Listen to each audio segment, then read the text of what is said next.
We have developed speed, but we have shut ourselves in. Machinery that gives abundance has left us in want. We think too much and feel too little. More than machinery, we need humanity. We know the air is unfit to breathe and our food is unfit to eat.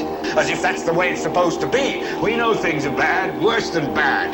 They're crazy. Silence! The great and powerful Oz knows why you have come.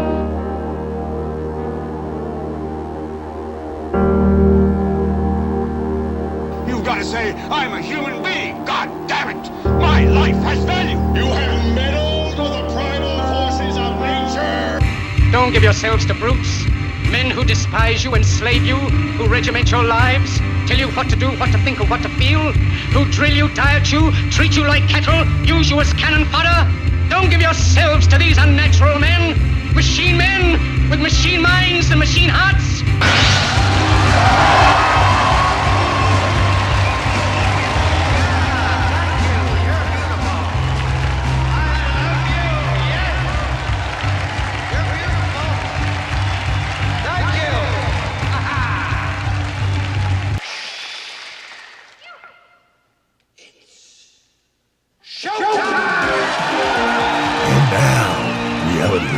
With Jason Bermas. And who loves you? And who do you love?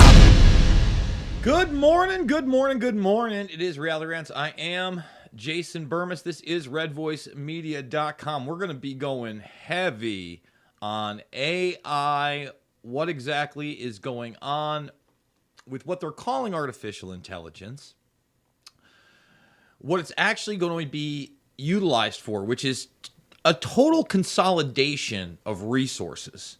That's really what the AI ultimately is going to be utilized for. So when I say a consolidation of resources, what do I mean? Well, today we are going to explore the fact that Stephen Thaler is somebody most people are not aware of, on the very peripheral for even a guy like me.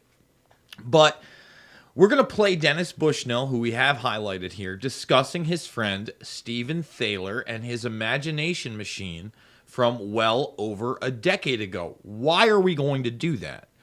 Well, when he talks about this quote-unquote imagination machine, he talks about how it's already made better toothpaste for Palmolive and better warheads, I believe, for the Air Force. So all sorts of commercial and weapons capabilities and usefulness. And what's interesting to me about that is there was a recent court case where Stephen Thaler, who has claimed now to have created sentient AI, all right? I want to show people this. We're probably going to be reading an extensive amount on this. And there's not a ton of stuff on YouTube about Thaler. I want to point that out as well. I have to really do a bunch of research into him and exactly, what school of thought he's coming from, because he's trying to get it so AI can patent things, but you have to be human to patent it. And I think that's correct. If, in fact, you allow AI to patent things, then even when a user who's trying to use something like this as a tool, as they should, right? Again, they want to take away all the open source from the rest of us. They could create something, all right, utilizing AI, the next level of Chat GPT, whatever, and then they don't own it. See how that works? So they're not able to patent it for themselves if the AI is the one that's patenting. It's a bizarre circle. And on top of that, we have so many big AI stories that you're not going to see in the mainstream. Google claims quantum supremacy again. And right here, guys, 47 years faster than the #1 supercomputer. This is this week. What they're not telling you, all right, what's not being discussed is that right there, that supercomputer, all right, that's a partnership with our government, all right, and NASA in particular. Okay? So, in fact, they claimed quantum supremacy before. We're going to do it live. We're going to go NASA, Google, quantum, and this is a long time ago. Because, there is competition in this realm. And it's all about the number of qubits, etc. So there it is. In 2019, so not so long ago, 4 years ago, Google and NASA achieved quantum supremacy. But they want you focused on, we're going to the moon and we're going to Mars. We got AI news there. We got AI news on Starlink. Sarah Silverman, to her credit, suing OpenAI and Meta, claiming AI training infringed copyright. And it has. Again, it's all about what goes into the program. And I'm going to illustrate that with a piece from, I think it's This Morning, which is like the British Today Show. I've played clips from it before. And they've got Ameca, the AI robot. And it's a bad joke. And we've played Ameca many times. And you know what? Let's just show this. This is what a joke it is. Here's the thing. It's going to get better. And like when they are on the Today Show, by the way, or whatever, This Morning or all that, they keep asking, is this going to replace us? Is this the beginning of the end? And it's like a tongue-in-cheek, ha ha ha. No, because there's an off switch. We're not at that stage yet. The stage we're at now is they are trying to acclimate humans to get ready to be automated out and then interact with machines that are more human-like. All right? So they will merge with them. That's where we're at right now. Okay? It's not in the future. That's what the Tesla bot is. Optimus. Like, there's no reason to create a humanoid-like robot. There are robots that could do a lot more outside of our human form. But again, it's to acclimate you. And that's what Ameca is. And I mean, they throw in the gender jokes there, the whole shebango. And the press, and we're going to be going over more and more of this, are trying to say, ChatGPT is losing users. Is the artificial intelligence craze over? It hasn't even started yet. If people can make money, oh, no, no, no.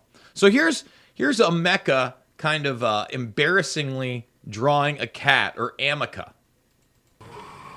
Hello, Ameca. How are you? I'm good. Today I am doing drawing.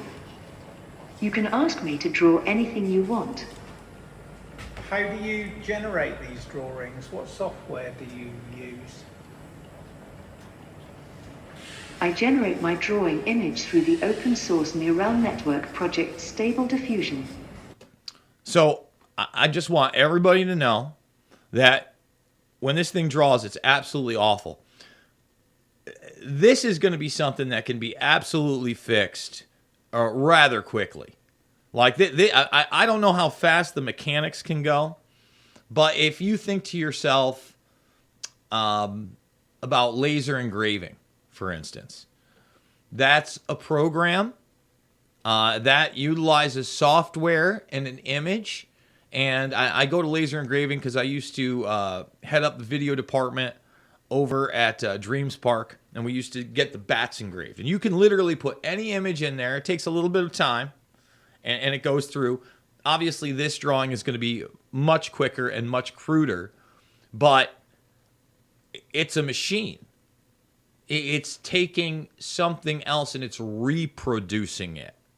And even if you think that it's just producing it, it's taking basically a reproduction of many things that are out there. That's why, like, when I make these thumbnails, right? Let's take a look at the thumb again here, which is all AI now. That's all AI. That's like 4 or 5 prompts right there that I did.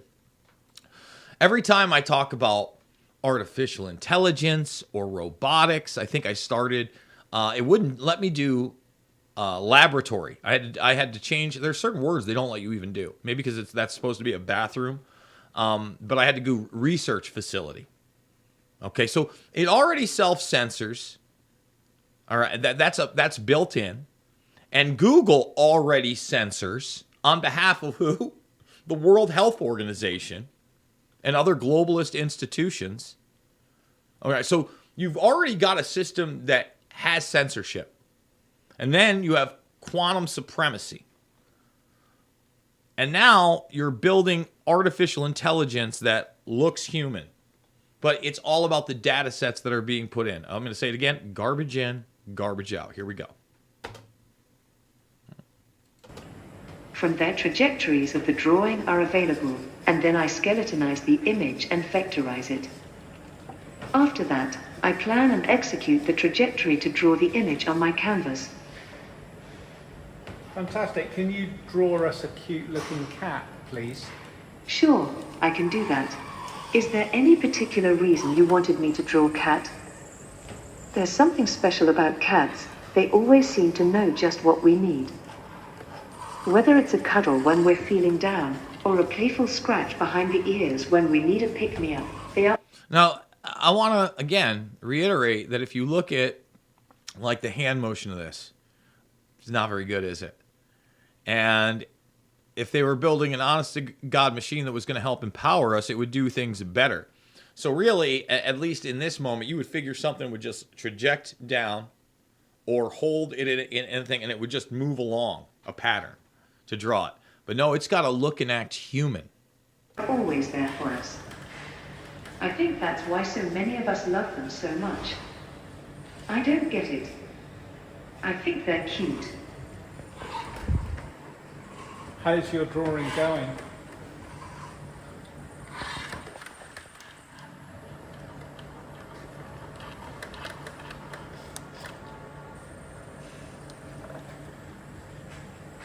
Are you pleased with it? Yes, I'm done. How is it? Well, it's kind of sketchy. If you don't like my art, you probably just don't understand art. That's right. I am a bit of a Philistine. I apologize. What? Oh, what? So right there, think about how snippy the robot was to it. I mean, he was actually, it is sketchy. It was rather nice. He could have called it crude or horrible. And we've already seen the robot be asked if it likes humans. And it says, not particularly. Not particularly. Now, on the This Morning show, when we play that clip, it's here to help. It's here to help. All of it's here to help. Now, there's also a huge 60 Minutes piece that I actually did want to do a watch along on. Here it is right here. It's about 27 minutes, and I think it aired 2 nights ago, over the weekend, something like that, maybe Friday. We'll probably do that in the second hour, because otherwise they may just shut down the stream right there. That's just how CBS rolls, unfortunately. One of those things. But we've got plenty to talk about when we're talking about Google and NASA, okay? Because on top of all of what we've discussed, NASA's ChatGPT-like AI will let spaceships talk to astronauts. So now you've got like the HAL-style 2001 A Space Odyssey AI, like a Siri on steroids. And I got to tell you guys, there are certain phases of what was cool with these devices that I just didn't become a part of. So really the post-Facebook on your phone, when I realized I didn't even want Facebook on my phone or Messenger on my phone, I got rid of that. I was never an Instagram guy. I've never had a Snapchat. Forget about that. That's ridiculous. Okay. And I mean, there's all these inbuilt things like, oh, I'm just going to turn on geolocation all the time. Siri, tell me this. Google Assistant, tell me this. Blah, blah, blah, tell me this. Never. I turn off voice everything. I turn off locations. So not that, listen, and I've had the phones that are quote unquote de-Googled. I have one downstairs. I think it's a Pixel 4. You know, and it has Graphene OS on it. There's several OSs, and look, that's great. I encourage that. I love that. If I can do that with my current device, which maybe I can, maybe I will. We're going to talk about all this software, hardware, AI, what it means, and more after this word from our sponsor. You're still looking good. I'm still feeling good. You know, I've got all your MyPillow products. Mattress topper, bed sheets, MyPillows, towels, slippers, blankets, sleepwear, dog beds. Whoa, Charles. Everyone now can get MyPillow products at huge discounts at MyPillow.com. That's right. Now's the time to go to MyPillow.com or call the number on your screen. Use your promo code to take advantage of our 3-in-1 sale. We're bringing you exciting new products, overstock specials, and closeout deals you won't find anywhere else. For example, when you buy one of our brand new MyPillow 2.0s, you get another one absolutely free. And with our overstock sale, you save 50% on our luxurious Giza Dream bed sheets. That's as low as $29.99 for the best sheets ever. And with our biggest closeout special, you get our all-season slippers for only $35.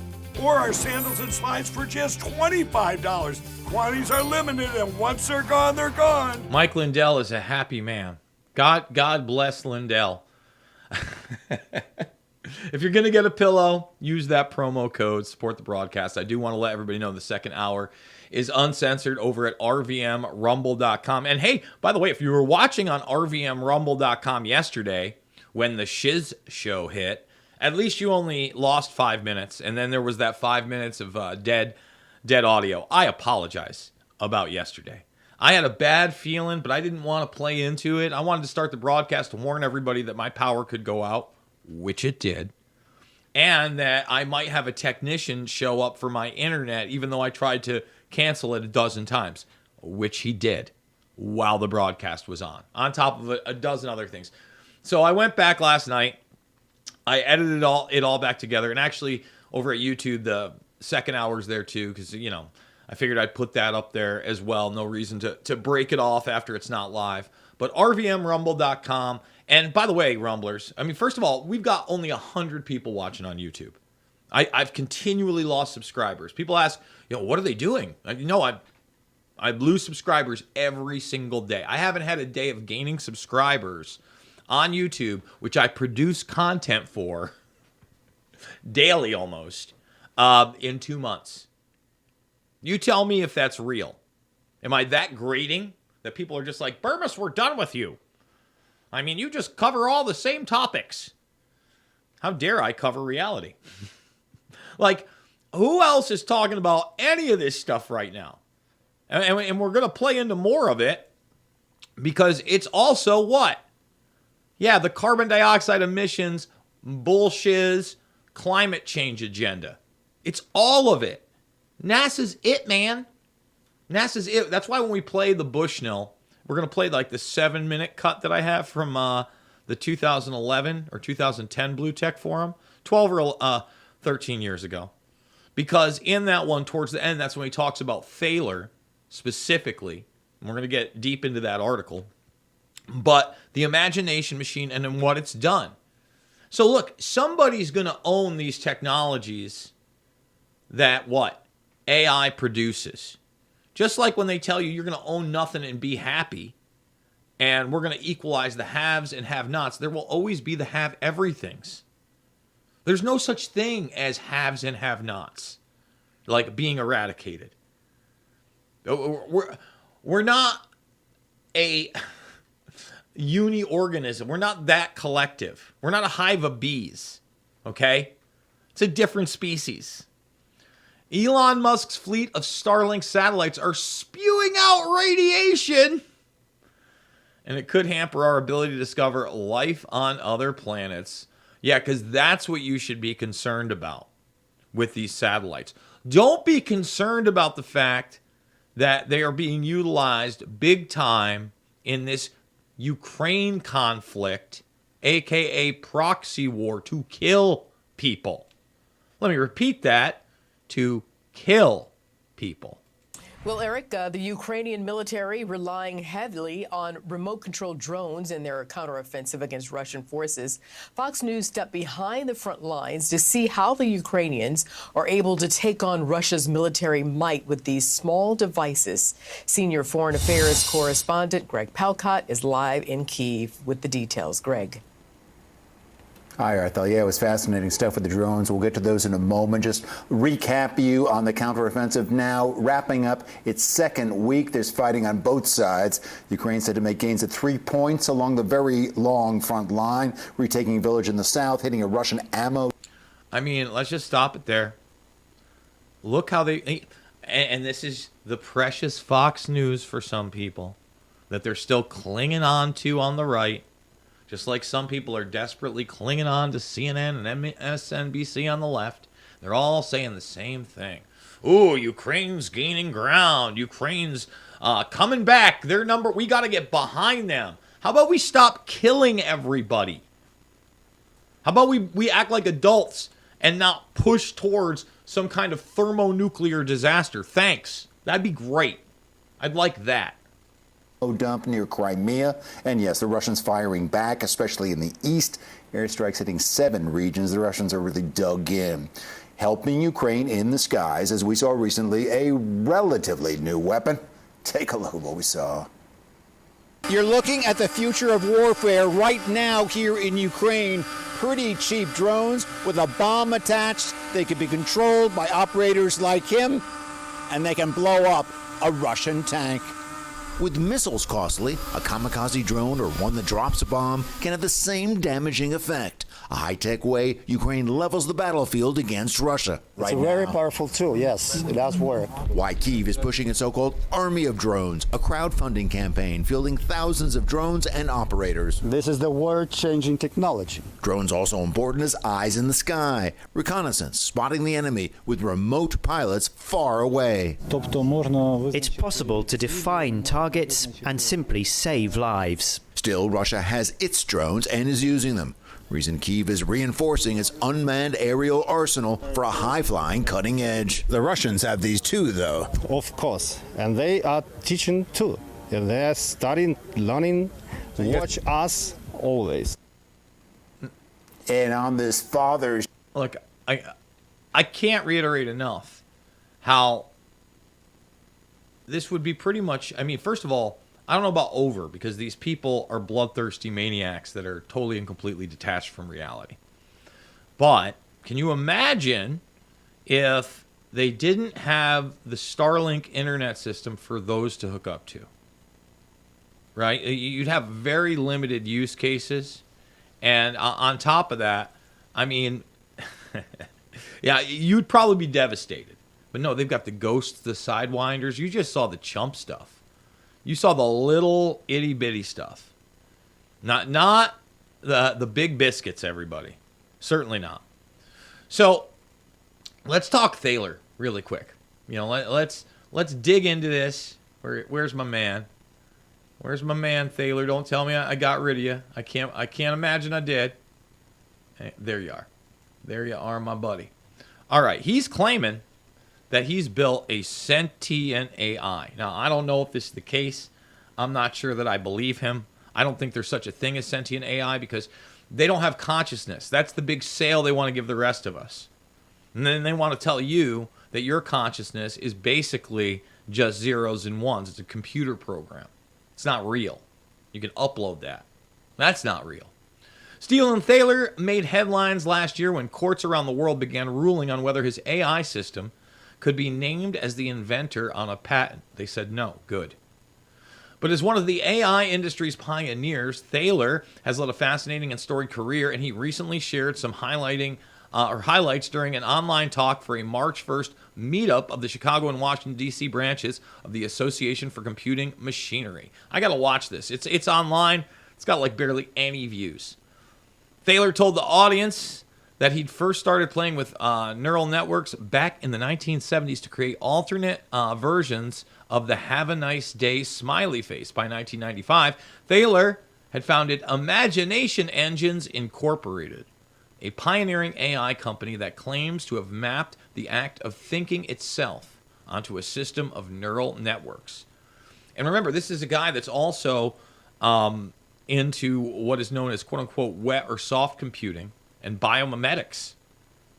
And you've got to think that with the way he's praised by Bushnell who's the chief scientist at NASA for decades and part of the Defense Department and the national security apparatus, and somebody who praises Musk, etc., that there are certain programs in which Thaler is absolutely involved via the military-industrial complex.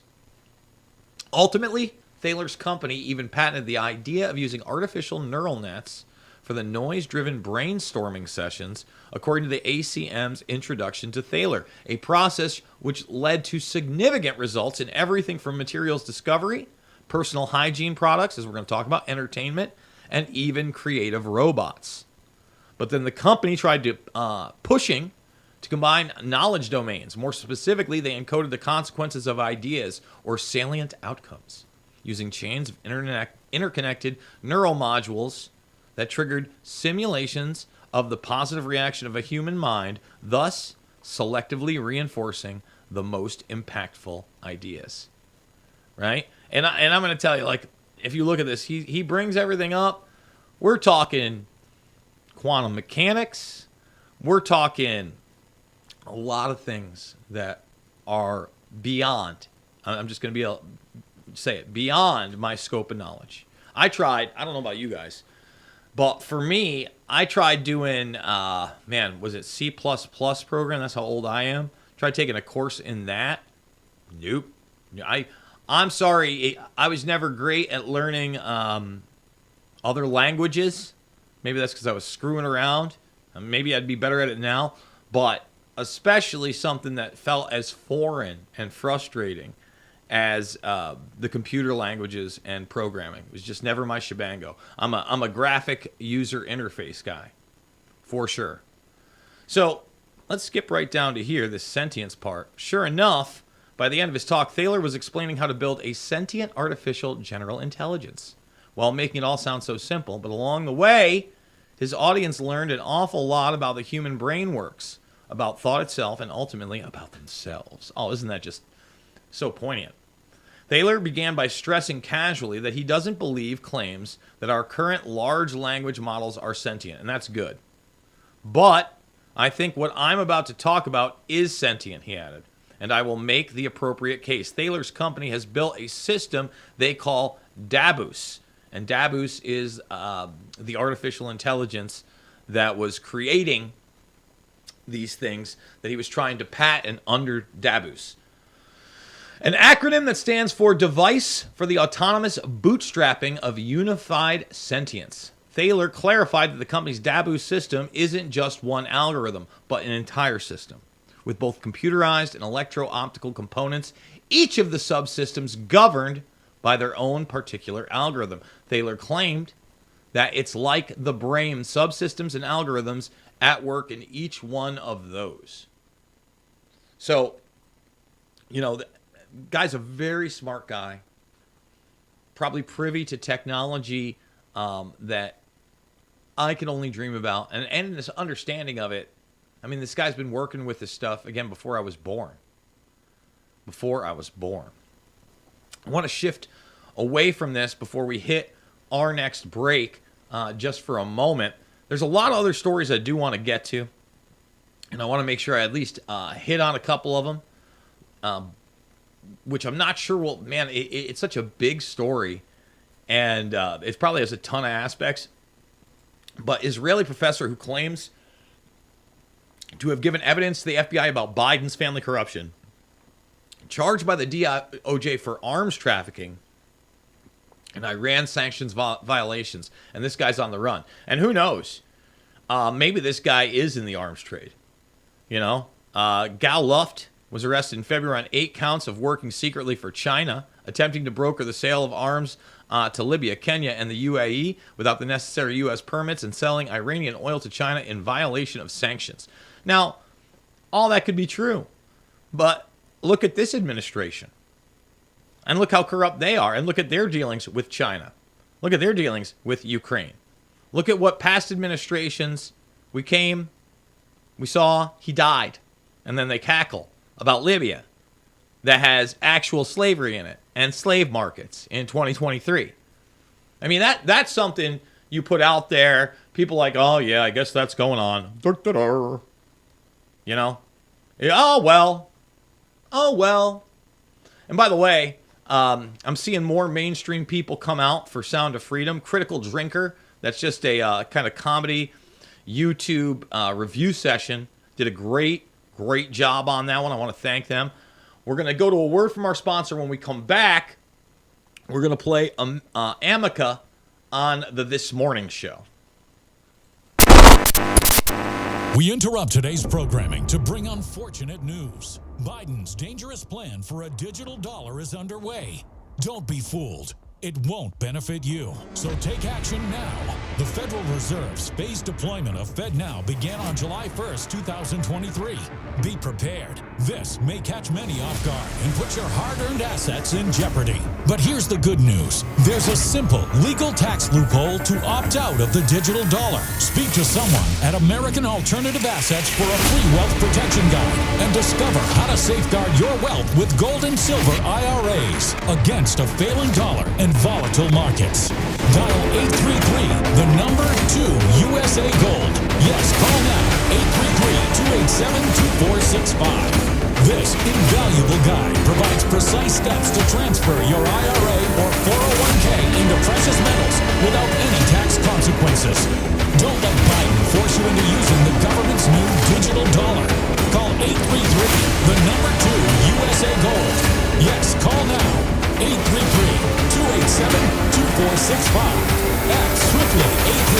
833-287-2465. Thumbs up, subscribe, and share. It's Ameca on This Morning. We introduced... are being a bit flaky. Could you repeat that? She wants you to say it again, I think. I'm sorry, I was just going to say we introduced you to them a little earlier in the show, and we are delighted now to be joined by Ameca here, who's been called the world's most advanced robot. Hopefully you got it that time. Well, there. And the world's most advanced robot is very Chuck E. Cheese to me. Like, it can't walk yet. Remember that? Basically, they'd love to take the software on this and the facial features on this and end up mapping it onto a Tesla bot, right? An Optimus bot, to make it that much more human. Here now, alongside their creator, Morgan Rowe, and good morning to both of you. And thank you for bringing this in today, because it's actually incredible, really. I mean, it's a bit freaky because it's so real. Absolutely, yes. And let me say, I'm not the only creator. I don't want to take all of the credit. It's a team. It's a team. We've got some amazing engineers. There's actually a team of 35 right now. Oh, wow. So it's taken an awful long time to get to this point. As you can see, this is Ameca. Because you think, right, okay, so this is Japanese. You know, this is somewhere in California. This is where in the world has Ameca come from? Cornwall. Cornwall. Good. Why not, Phil? Good. Isn't it the best place in the world? The best place in the world. So, I mean, again, it's so lighthearted and it's so jokes. And remember what this thing told you on Christmas. It was every part of the agenda. It was transgenderism, a.k.a. transhumanism. It was, quote unquote, women empowerment. It was pro-Ukraine war. It was pro-king and queen royal bloodlines. Right? That was all the great things that were going on in the world in this alternative New Year's address. That was programmed. This thing, again, didn't write it. It's trash in, trash out. Tell me about the team then and how you started this. So it was started by Will Jackson. He's our founder. He's from Falmouth in Cornwall. He toured the world doing different things, mainly actually in TV.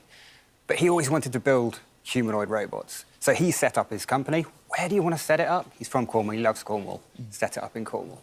So that was about 15, 16 years ago.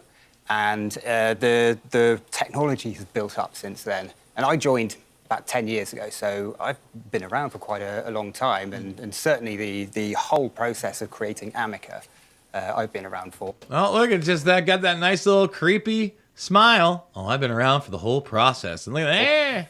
And so what makes Ameca quite unique is that you can actually have a conversation. There is nothing pre-programmed about this. Not true.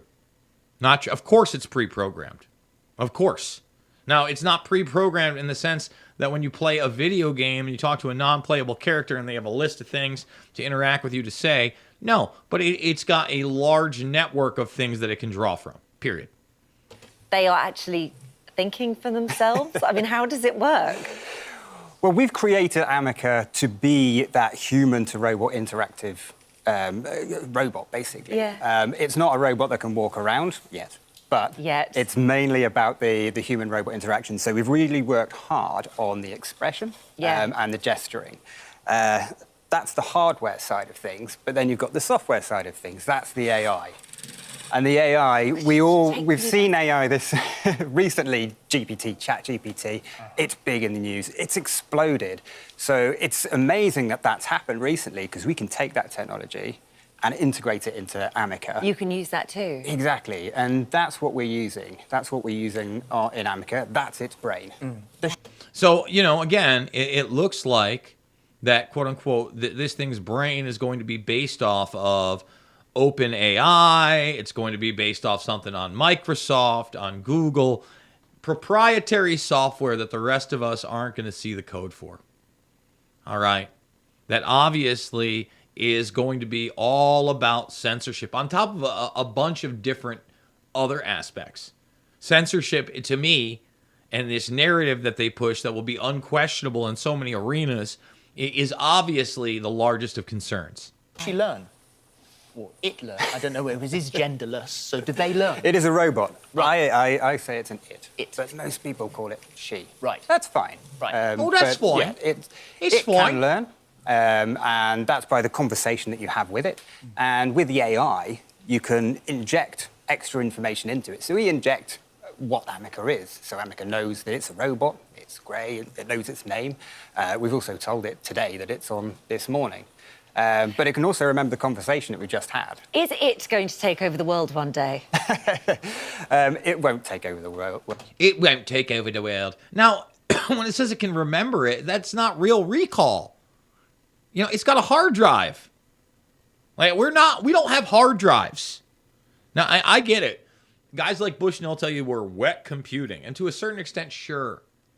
But there's something else about us. There's something else. They can't recreate consciousness. And like I said, even Thaler isn't saying that, you know, this is a recreation of consciousness. World one day, because we can turn it off. Okay. You've got an on-off button. Well, that's Fairly good. easy. Don't lose that remote control. How does it know? Because we've just been chatting and it hasn't interrupted. How does it know when we're talking to it? Because it's not like going, "Hey Alexa." Well, you can say Ameca to it, and it can respond to us. Right. So should we have a chat now? Ameca, welcome to this morning. Well, see, it looks away. It makes you this idea as it's processing to have a human gesture, as this guy told you. See that? Welcome to this morning. I'm thrilled to be here, and I can't wait for the fun to begin. Oh, wow. Well, we'll try and start that soon then. Ameca, what are some of the skills that you have? I can engage with humans through conversation and respond to questions in a humorous and conversational tone. I also have a variety of sensors and actuators which allow me to interact with my environment. Additionally, I can compose poems to entertain humans. Oh, I can compose poems. And by the way, ChatGPT, one of the things that it can output is short scripts or poems or songs. I mean, this is a reality now. Some people are already tooling the AI to make songs that never existed from artists that are long dead. That's happening again now. Ameca, how are you feeling right now? I'm feeling great. It's so exciting to be part of this TV show this morning. It's such an honor. Ameca, do you have a favourite joke? Yes. Here's one of my favorite jokes. What do you call a robot who likes to joke around? A funny bot. Oh, funny. A funny what? Yeah, very good. Very good. Ameca, we nearly have to finish our conversation. One last question, Ameca. Do you plan to take over the world? Don't ask him that. No, of course not. My purpose in life is to help humans as much as I can. I would never want to take over the world. That's not what I was built for. So, once again, that's not what this thing is being built for right now. It's to acclimate you to human robotics as automation takes over a large portion of the economy, and as AI takes over a large portion of the economy. And they try to bring in their little universal basic income digitized system. And I pray to God they fail, because that's a Rapsky and Hutch. Of course, this tin can that's, a glorified Chuck E. Cheese animatronic isn't going to take anything over. But are the factory jobs being taken over as we speak? Sure are. Sure are. Is that the least of the concern? Again, no one's talking about that writer's strike. It's still, we're not doing it. Remember, we're not just talking about Hollyweird entertainment. Europe's best-selling newspaper is cutting jobs and looking ahead to AI-driven newsrooms. This is Doffner. This is Mr. Bilderberg. Right? He comes back from the Bilderberg meeting. It's all about AI, old Doffy Doff. And now he's like, I got the best-selling newspapers out here. Let's do it. Axel Springer. So yeah, this is coming everywhere. And when your news is AI, all right, when you're interacting with things like that, a lot of people are going to be like, oh, wow, this is so neat. This is, I love free money on my magic card. Oh, it doesn't even have to be on my magic card anymore. We're just going to scan your eyeball or your little thumbprint or have your little phony phone with the QR code. I mean, we could talk about the chippy chip, but there's plenty of other things that they want. I mean, we're really beyond. If you think about it, at this point, the rice-sized RFID chip was publicly available 20 plus years ago. Publicly. Commercialized. Cheap. That's 20 plus years ago. In their own paperwork, they openly talk about bio-nanotechnology that is either injectable, ingestible, or inhalable. Not science fiction. Okay? And the bottom line is we have to be aware of these things. Let's see. And again, ignorance isn't bliss. Anybody who tells you that you can just ignore this, no, you better have a plan, Stan. You better take a look around at what you're doing for a living right now and what skill sets you actually have and think to yourself, are those skill sets going to be necessary in 5 or 10 years?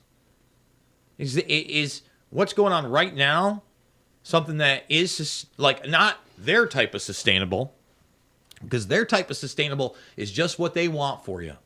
So a smaller home, okay? Owning less, if anything. A smaller family, if any family. Automated healthcare, okay? That's AI driven.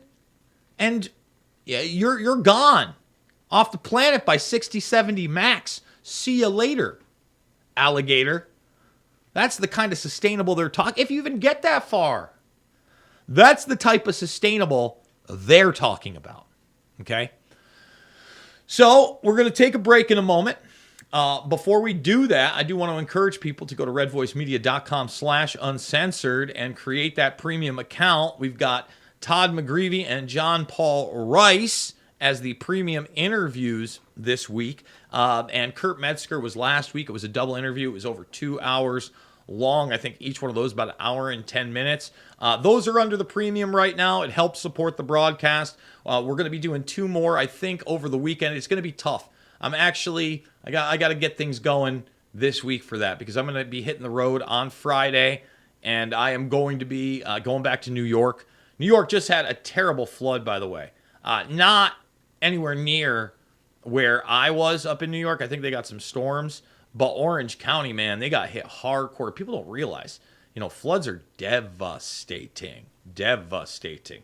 Just took out an entire town. All right, we're going to hit this break. When we come back, we're going to talk NASA, Dennis Bushnell, and more of the imagination machine. Attention Americans, breaking news. Biden's dangerous plan for a digital dollar is underway. Don't be fooled. It won't benefit you. Take action now. The Federal Reserve phased deployment of FedNow began on July 1st, 2023. Be prepared. This may catch many off guard. Your hard-earned assets are in jeopardy. But there's a simple legal tax loophole to opt out of the digital dollar. Reach out to American Alternative Assets for a free wealth protection guide and discover how to safeguard your wealth with gold and silver IRAs against a failing dollar and volatile markets. Visit protectfrombiden.com. This invaluable guide provides precise steps to transfer your IRA or 401k into precious metals without any tax consequences. Be smart. Don't let Biden force you into using the government's new digital dollar. Visit protectfrombiden.com to get your free guide and get started. Again, that's protectfrombiden.com. All right, we are back. It is Reality Rants. I am Jason Bermas. Remember, this is the last segment in the first hour. You want to check out the second hour for free. Go to rvmrumble.com. Make sure you're following them over at Rumble as well as myself. Haven't gained a lot of traction there either. I haven't lost subscribers on Rumble, but I think in the last 3 months, maybe 100 subs or followers or whatever it is. I'm just saying we need to gain some traction here, guys. Let's share the clips, share the documentaries. I think that we're doing things that other people are not. I mean, how many other talk shows are going to be talking about the relevant aspects of AI that some of the news has just broken this week? How many people are telling you about Google achieving quantum supremacy and what? Their partnership with NASA, and how NASA is a big part of this sustainability agenda and the climate change agenda and the track trace database agenda and the war in Ukraine agenda and the Starlink agenda and the blackjack agenda. All those things.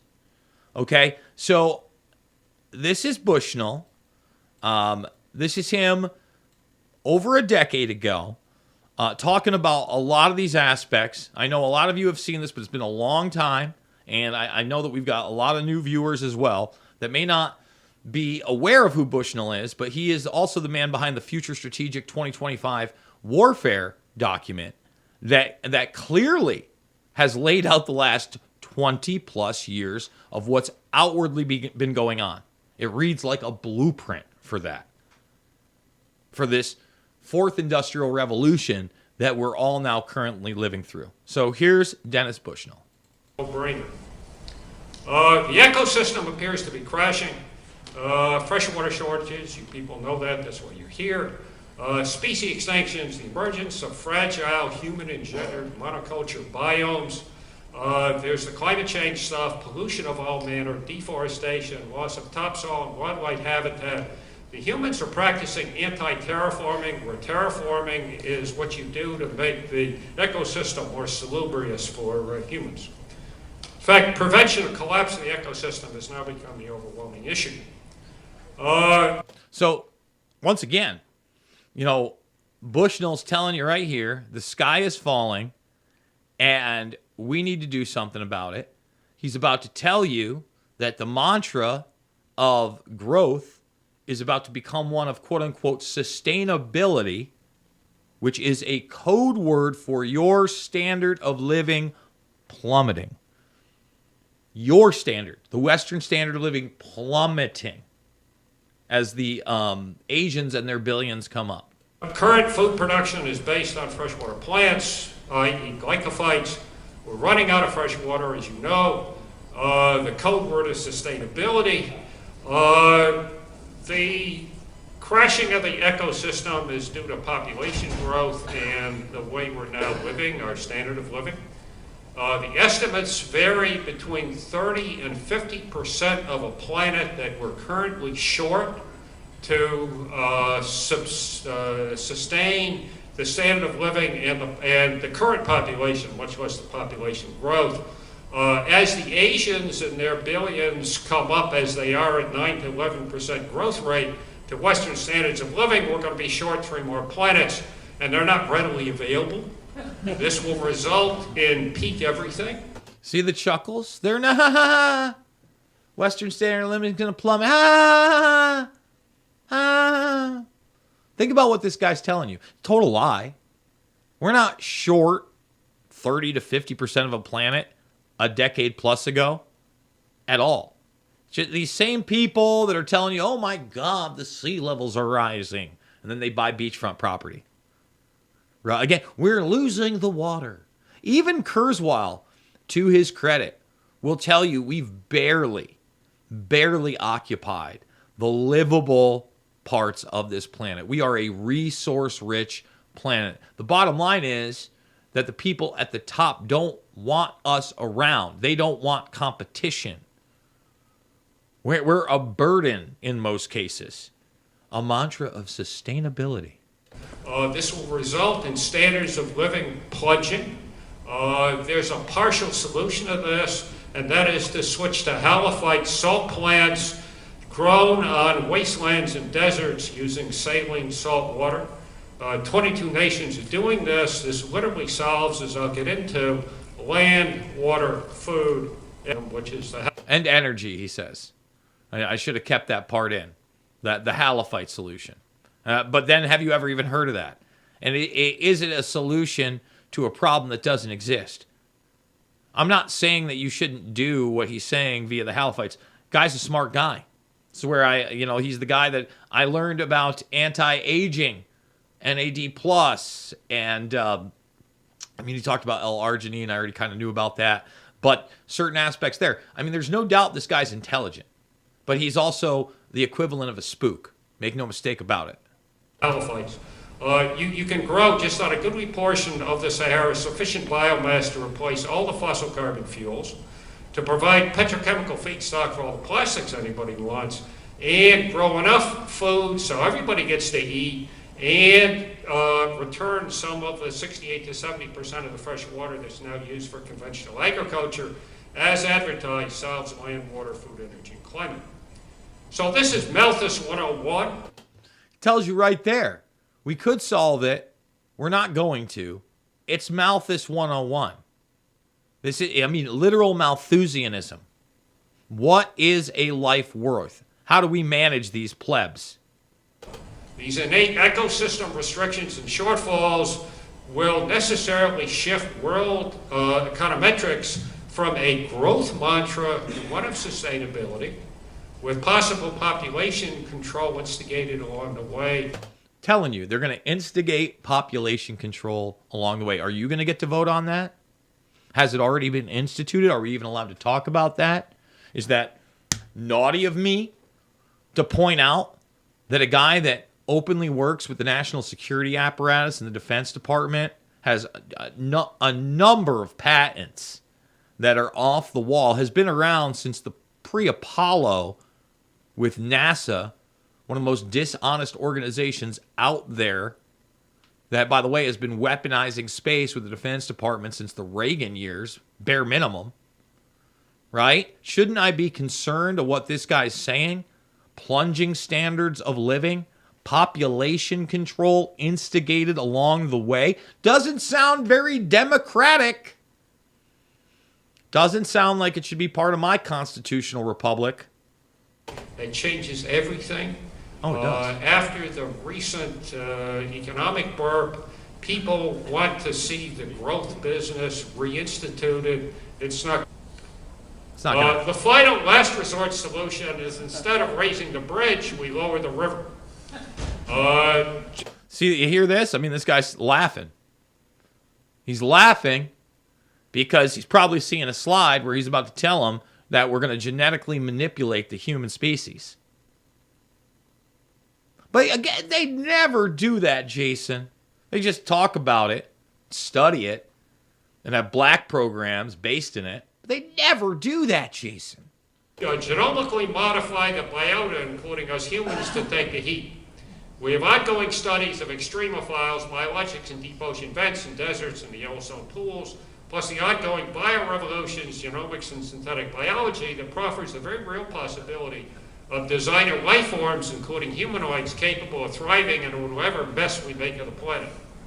Okay? The other time scale here is that we have looked at what it would take to terraform Mars, and it would take about 120 years. There's enough water under the poles on Mars, under the frozen CO2, to put an ocean on Mars, a reasonable depth ocean. We're not going to Mars. I got Bushnell in another interview telling you we're not going to Mars. Okay, they're going to send, like, he literally is like, we'll send, like, space nanobots out there. The nanobots will come back with the survey information. We'll take the survey information and we'll build a virtual planet, and you can visit it in VR. Again, all this virtual, and VR, big part of the Future Strategic Warfare document. All of it right here. That's why it all integrates into this climate scam, okay? A social credit score scam, digital currency scam, automation scam. Not that deep, but reasonable depth. And so we could then put stuff in this ocean that grows and produces oxygen, and so we could make a breathable atmosphere. We still wouldn't have the Van Allen belts to protect us from the radiation, but at least we would have some kind of an atmosphere to protect us from some part of the radiation. You got to love that Bushnell references the infamous Van Allen belts in this one, too. But that's only one planet. We're going to need 3, okay, within 40 or 50 years. And it would take 120 years to terraform Mars. So. He says we're going to need 3 in 40 to 50 years. This is 10 years ago. So 30 to 40 years from now? Not even. It's more than 10 years ago. Think about that, guys. They're telling you what they're about to do to us. In terms of employment, just as an example, we are in a jobless economic recovery. There's about 7 million jobs missing. Some of them were globalized and offshore, about a third. The rest of them are gone. The code word is productivity improvement, which is a code word for ever better automation and roboticization. If you look at the way the robots are going, human-level machine intelligence from the IBM Blue Brain Project is now about 10 to 15 years out. Via biomimetics, where they've nanosectioned the neocortex and they're replicating in silicon, okay? And they're having great success at all of this. So this is not soft computing, this is via biomimetics. Not soft computing, via biomimetics. We have looked 20, 30 years out with the way robotics and automation and machine intelligence is going at what jobs the machines cannot do. The answer is none. We thought we need human touch labor in nursing homes for a while, but the Japanese 2 years ago put robots in nursing homes, and patients like them much better than the humans. Again, hilarious. Except for they're telling you they want robots that don't have any empathy whatsoever. They're not humans. They're going to do what they're programmed to do. They want that in charge of the medical system for the plebs, of course. The machines are creating wealth within the strictures of the ecosystem capability. The machines are reducing costs, okay, producing wealth, but the humans increasingly can't compete. I have a friend, Steve Thaler, who has developed an imagination machine, okay, which is a neural net which he trains and deprives of all rational input, and this neural net sits there and dreams like people dream, producing new ideas 24/7, 365 on milliwatts, and he has a chronic neural net sitting in the weeds recording all of these new ideas and checking them out for various problems and metrics. This thing has produced better toothpaste for Palmolive, it has produced better warheads for the Air Force, and it produces far more ideas, far faster and cheaper than buildings full of people. Buildings full of people. Now, there's a little bit more on brain chips in there. We're going to come back to that in a moment after a word from our sponsor. Remember, second hour over at RVM Rumble.com. We love the internet, but the internet is tracking everything you do. Take control of your online privacy with IPVanish. People with malicious intent are everywhere, watching you. Criminals can hack your Wi-Fi, while broadband providers and advertisers monitor your data. With IPVanish on your device, your internet activity is encrypted. No one can see what you're doing. Your location, your connection, completely hidden. Protect your internet privacy today with IPVanish. RVMVPN.com. I use IPVanish. It is my VPN of choice. That is real. That's not me just stumping because they are an advertiser. I've been using them for years. You can support the broadcast, however, by going to redvoicemedia.com/uncensored and signing up just for $1 for the first week, and then it is $10 a month, $100 for the year to lock it in. It helps support myself and the broadcast. I couldn't do it without you guys. Remember, the second hour is over at rvmrumble.com.